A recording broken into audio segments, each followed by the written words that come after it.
Hello, and welcome back to another episode with It's Dr. Dan. And today we're going to be continuing to dive into gas laws. So, with gas laws, they are all about how we can predict ideal gases. So, these are all about gases that are behaving like particles that are constantly in motion.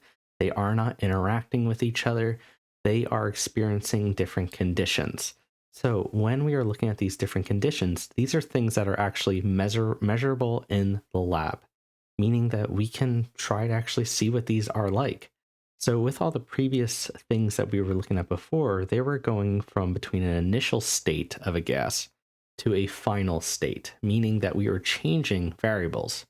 So whether we were changing pressure, changing volume, temperature, moles, you saw things were going from one thing to another.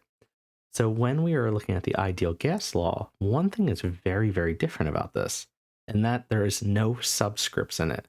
So what this particular formula does is it refers to the current state or conditions of the gas that we are measuring. So it's the current conditions. It has no change involved. So no change. So being that there is no change, that means there's no subscripts here. This is something that's all about the variables that are at hand. So what do we have here? Well, the first one you can see is that we have pressure. So we have P for pressure, and we have V for volume. We have N for moles. So all of the different variables that we saw before. And then we have T for temperature. Now, what units do these all have to be in? Well, lucky for us, experiments have been done in the past to help define a specific constant that is unique to get to the ideal gas law, and that is the value R. Now, what this is called the ideal gas law constant. So we'll say it's the ideal gas constant. Now, for this variable, it helps define what your units are that you are dealing with in your calculations. There are multiple different types of ideal gas constants, all with different units. But for the purpose of these videos, we're going to use the one where R is equal to 0.08206. And with that, the units are going to be defined as well. So I'll move that over here. While we expand that just a little bit. So with that one, what we are seeing is that the units will be liters, atmosphere on top, all divided by moles and by Kelvin. So there's 4 units for this specific constant. So it helps us define what our units are for all of the other variables. Notice how through this we have for pressure, we have atmospheres. For volume, we have liters. For moles, we have the mole. For temperature, we have Kelvin, right? All of these are defined within the actual equation for ourselves. So it makes it a little bit of a check and balance method to make sure, do I have everything defined properly? Now, the other thing about this equation is that it can be easily rearranged for whatever our purpose is. So what do I mean by that? Well, all of these different equations, we can rearrange them. So let's say, for example, if I wanted to solve for any of the different variables that we have had before, well, if I wanted to solve for, let's say, volume, we could go through and do that for ourselves. So if I wanted to get volume by itself, how do we do that? Well, we would have to divide and get things by itself. So if I divide pressure by both sides, this will cause the pressure units to cancel out on the left-hand side. And then we would have volume by itself. So we'd have volume nRT divided by P. So, and this is something that can be done for any of the variables that we have here. We're just dividing and canceling. So we're going to go through a bunch of examples to show some different situations that we can use the ideal gas law for. So let's dive in. So for this one, the first example that I have is I ask you, what is the volume of 1 mole of gas at STP? Now you might be asking yourself, what is STP? What does that stand for? Well, that's okay. So what STP stands for is the standard temperature and pressure. So this is a way for us to derive important units. So for this one, the standard temperature is for us is 273 Kelvin. That comes from the Celsius to Kelvin derivation. And pressure is 1 atmosphere. So let's solve for volume using our equation. So we're going to use the equation that I showed before, which was volume. So we take the PV equals nRT. We rearranged it earlier to show that volume was equal to nRT divided by P. And what we're going to do is we're also going to write down all the other values that we have. So we have temperature, we have pressure, and then we have volume, or not volume, we have moles, which is 1 mole. And what we are going to be doing with all these is we're going to plug in all of our variables, and we're also going to make sure that everything properly cancels. So when we plug these in for moles, we have 1 atmosphere. Let's just move this down. Or sorry, moles, we have 1 mole. For R, we have 0.08206 liters atmosphere mole Kelvin. And notice how that's going to cancel out the other units on the top here. We'll plug in 273 Kelvin. So let's show that for an example. So if I kind of zoom in here for a second, notice how moles will cancel moles. And also Kelvin will cancel Kelvin. And that's just on the top of this. We'll also show that the pressure is going to cancel out as well. So 1 atmosphere is going to also cancel out 1 atmosphere, which only leaves liters as the one thing that's not highlighted. So when we solve for this, we take 1 times 0.08206 times 273, solve that, then divide by 1. Now, when that happens, this is going to give us our volume value. So we have a volume of 22.4 liters. Now, is there anything that's significant about this particular value here? Well, one thing you might notice is that this is in direct relationship to 1 mole of gas. So what it tells us is that 1 mole of gas is equal to 22.4 liters. So this is something that is an extremely important variable for ourselves to have on hand, because this is something called the molar volume. Molar volume is a conversion term that is derived from the ideal gas law for any gas. So it doesn't matter which one. It could be hydrogen, bromine, CO2, oxygen, you name it. It's for any gas. And this is a ratio where 1 mole of all gases is equal to 22.4 liters at STP. So this is a defined constant. So write it down, have it for yourself. This is called molar volume. So it's something that can be very useful in different calculations. So let's try to use an example where we can use that. So what volume does, if I have the following question and I ask you what volume does 28.2 grams of carbon dioxide occupy at STP? So the first thing you're going to do is you're going to make a little roadmap for yourself. And in this one, being that we start with grams, well, how can we use that in an ideal gas law? Well, if we kind of write down our ideal gas law, one thing that we can actually do is that we can relate that to moles.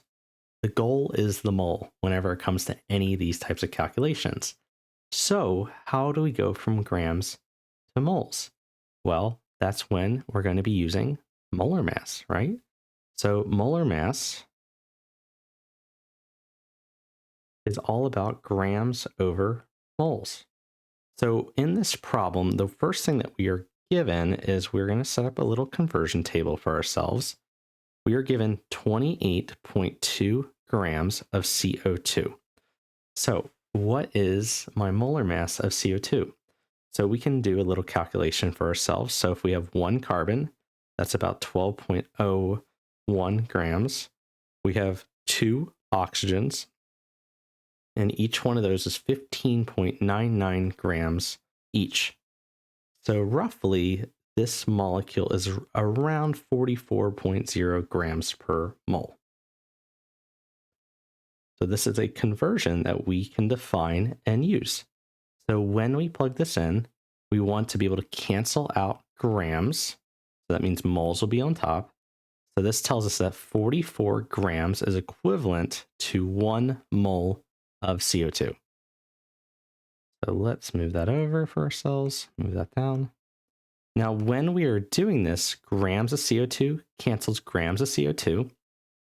Now what we're going to do is we want to convert it to volume, meaning we can use the molar volume from that we defined in our previous equation, which if you remember, 1 mole of a gas, so in this case, our gas is CO2, is equivalent to 22.4 liters of CO2.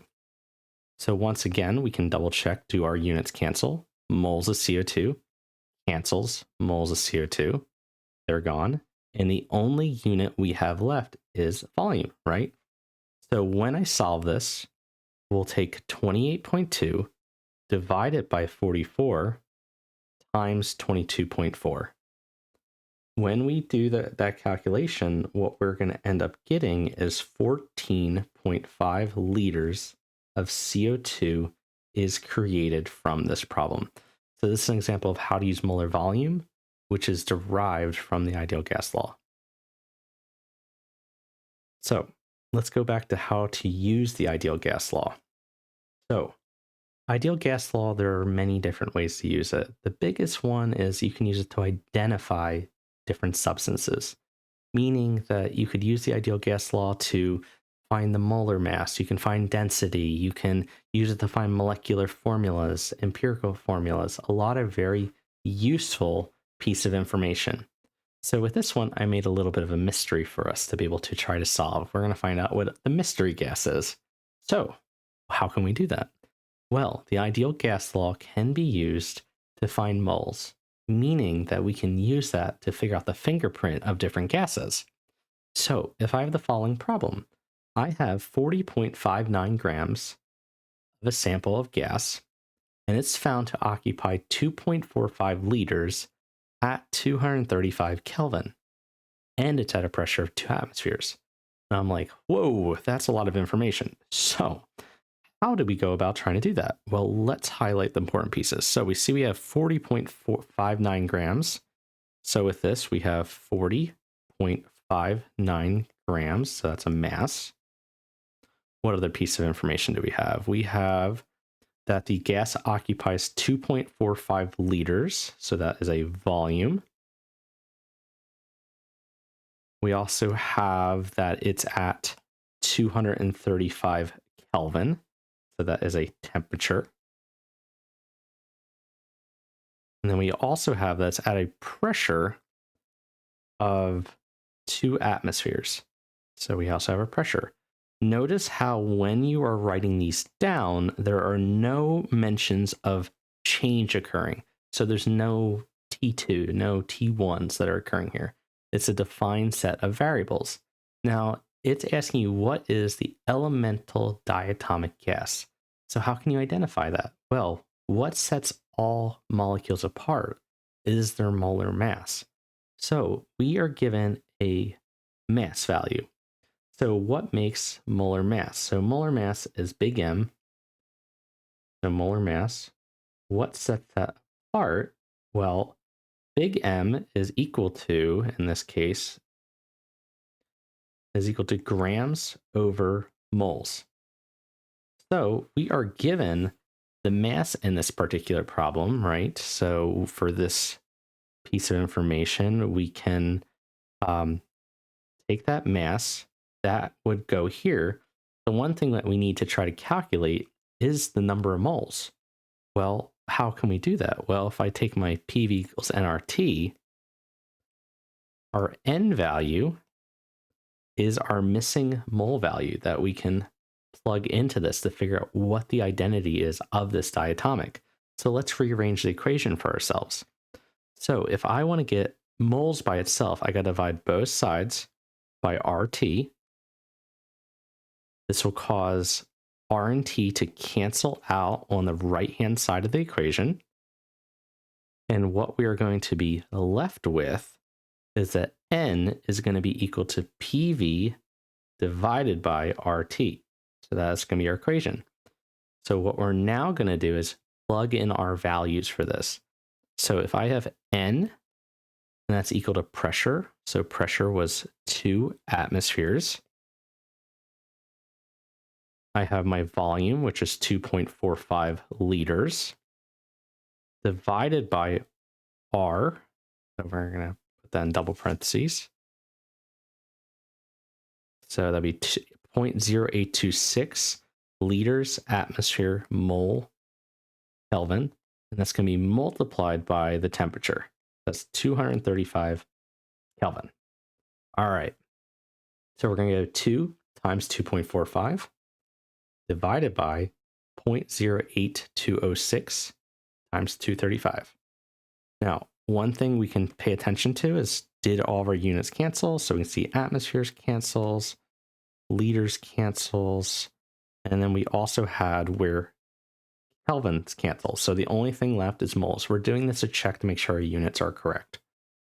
So when we do this, we solve for N, and what we're going to get is 0.254 moles of our mystery gas. So now what we're going to do with this value is that this is our blue value that's going to get plugged in to our equation from above. So what we're going to do is we're going to take the mass, divide it by the number of moles to solve for our missing component. So in the end, what we are going to have is our original mass. So let's put that in orange.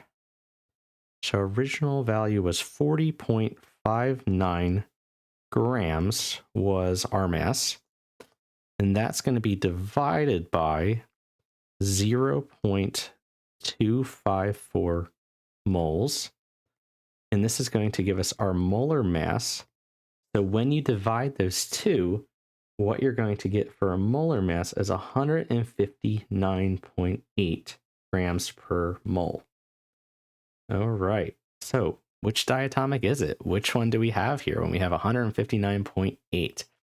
So it's referring to diatomics. So what are all of our diatomics for ourselves? Well, we got to try to remember a few things. So if you remember the acronym, have no fear of ice cold beer, that will help you. So what they could be is they could be H2, N2. So have no fear of ice cold beer.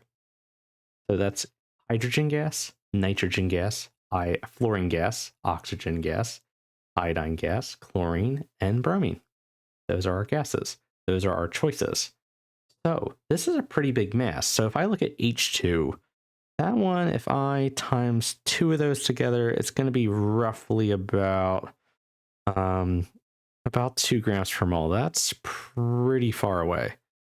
If I look over to nitrogen gas, that's about 28 grams per mole. Oxygen is going to be double 16, so 32 grams per mole.